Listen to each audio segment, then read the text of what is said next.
Hey backers, just a quick video of where we're at right now. I have this jig set up here in my mill, right? And what I'm doing to each carabiner frame is milling out the notch where the spring lands, right? This notch turned out to be just a little bit too small, right? As you saw in the last video update that the corners were sticking. And so by removing a little bit more, see if I can get this to focus, then it no longer sticks, right? Sorry, I'm working with one hand here.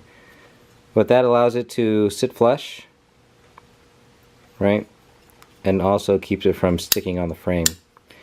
Now, I am ordering another special little bit so that I can finish chamfering the notch right here where the bearing won't allow it to slip in. Okay, so that's coming this week. But I'm going to go through and mill out that little tiny section. And then, over here, I haven't set this up yet. This is still being perfected. I'll get to it here soon. But I milled out these little holders, right, out of oak. There's one for the outside, so let me show you how this works. I'll take this thing and I put it like this. There we go. And then I'll flip it over, and then this thing will get milled out, keeping my fingers safe. Okay. But when I made it in the program, I forgot that I needed to make it so that I could flip it, right, and do the other side.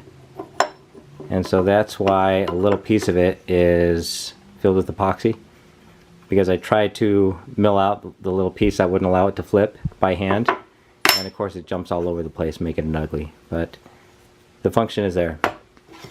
Here's the other piece. This is the holder for the inner chamfer, right? So I take this, put it in there, and then that allows me to run the bit along the inside and then flip it over. Now I did have a very scary moment while I was milling this piece out. This one is almost 1.5 inches thick, which is at the outer limits of the bit sticking out of the router, right? This one's only 3/4 inch thick.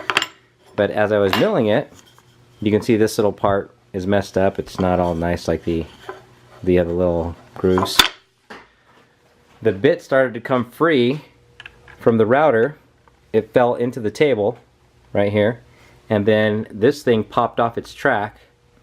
Scared the death out of me. I thought I ruined the machine and thought I was going to have to repair it and wait for parts and all that.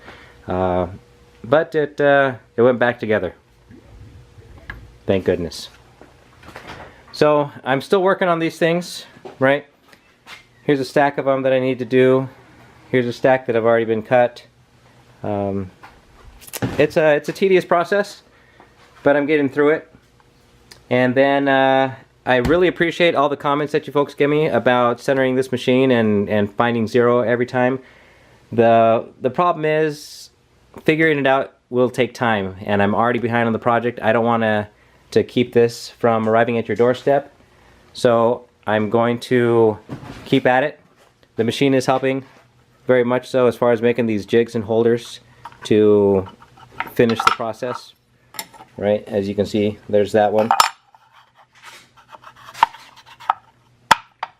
And then of course we have those other two. So I'm going to keep that in mind as we move forward, but I do want to get this into your hands, and I don't want to postpone it any more than I have to. So again, I'm working on the milling here, this little notch, waiting on the bit.